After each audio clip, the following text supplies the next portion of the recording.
եւ հետեւաբար անցնենք հարցերին։ Պարոն Մեսրոպյան, նշեցիք, որ բազմաթիվ հարցերի արձագանքել եք, սակայն Դավիթ Ղազինյանի կողմից բարձրացված մի հարց, որ ըստ որի իր տեղեկություններով հանրային ծառայությունները կարգավորող հանձնաժողովի ներկայացուցիչները այցելել են Թուրքիա, այս մասին արձագանք չկար, արդյոք այս տեղեկությունը համապատասխանում է իրականությանը, թե ոչ, եւ եթե այց եղել է, ինչու հիմա։ Սա կապված է այս process-ների հետ։ Շնորհակալություն, այդ հարցին ես մինչև հիմա չէի արձագանքում, քանի որ ի պաշտոն է, իմ պաշտոնը ապաքաղաքական պաշտոն է եւ պաշտոնի անձնագրով նիստերի վարման կարգով անջատեք, խանգարում եք, 3 օր խանգարում եք, ժողովուրդ ջան, բանը, նիստերի վարման կարգով ես իրավունք չունեի որոշումից առաջ կարծիք դիրքորոշում հայտնելու, որպեսզի դա չդառնար միջնորդության հիմք, բացարկի եւ այլն, հետեւաբար հիմա արդեն քանի որ որոշումը կա, ես ազատ եմ դիրքորոշում հայտնելու մեջ, կփորձեմ նաեւ իմ դիրքորոշման մեջ քաղաքական դիրքորոշում չհայտնել, իսկ ինչ է եղել իրականում։ Իրականում հետեւյալի մասին է խոսքը։ Այո, հանձնաժողովի 3 անդամ, հանձնաժողովի 1 անդամ Սերգեյ Աղինյանը եւ 2 անդամներ Դավիթ Մուրադյանը եւ մյուս անդամը Ելենա Բաբոյանը մեկնել են Թուրքիա այս տարվա հոկտեմբեր ամսին հետեւյալ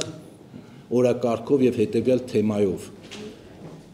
Հայաստանի Հանրապետությունը 99 թվականից հանդիսանում է էներգետիկ կարգավորողների տարածաշրջանային ասոցիացիայի ոչ միայն անդամ, այլ նաև հիմնադիր անդամ։ 99 թվականից այս ասոցիացիան ստեղծվել է 1999 թվականին եւ Հայաստանը ստեղծման օրվանից հանդիսանում է այդ ասոցիացիայի հիմնադիր անդամ։ Ասոցիացիայում ընդգրկված են աշխարհի 47 երկրներ։ Եվ ի ուրախություն մեզ, երևի դա մեր թերությունն է, որ մեր լրատվականով, կայքերով այդ մասին չթմկահարեցինք, այս տարի Օմանում մայիս ամսին էր, եթե չեմ սխալվում, իմ գլխավորությամբ եւս պատվիրակությունը այդ ասոցիացիայի աշխատաժողովներին մասնակցել է Օմանում եւ հանձնաժողովի անդամ Սերգեյ Աղինյանը ընտրվել է այդ ասոցիացիայի նախագահության անդամ 3 տարով։ Ասոցիացիայի աշխատանքային ռեժիմը այսպիսին է. տարին 2 անգամ անդամ երկրներից որևէ մեկում աշխատաժողովներ են հրավիրում եւ այդ աշխատաժողովների օրերի ընթացքում այդ 47 երկրների պատվիրակները, ներկայացուցիչները քննարկում են էներգետիկայի վերաբերող բազմաթիվ հարցեր։ Օրակարգային են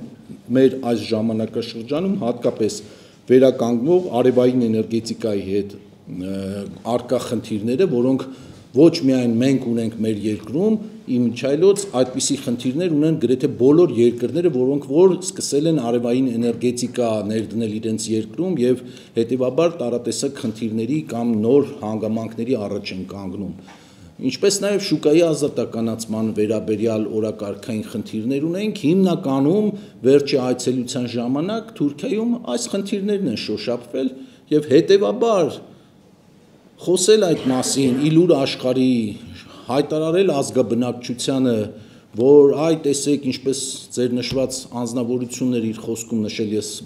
մամուլից եմ տեղեկացել, որ այ տեսեք գնացել են Թուրքիա, որ բանակցեն, որպեսզի գան հեծը վաճառեն թուրքերին, դա կներեք առնվազն նման է Գեբելսյան քարոզչությանը, որ որքան սուտը մեծ է, այնքան հավատացողները շատ կլինեն։ Օգտվելով այսօրվա ընձեռած հնարավորությունից ես խոսքս ուղղում եմ առաջին հերթին բոլոր այն մարդկանց, բոլոր այն քաղաքացիներին, որոնք նեղ մասնագետներ չեն, ոլորտի ներկայացուցիչներ չեն, ունեն տարբեր մասնագիտություններ, տարբեր սոցիալական կարգավիճակ, տարբեր ինֆորմացիայի աղբյուրներ եւ կարող են շատ հեշտությամբ մոլորության մեջ ընկնել նման հայտարարություններից հետո։ Նման բան պարզապես չկա։ Շնորհակալություն։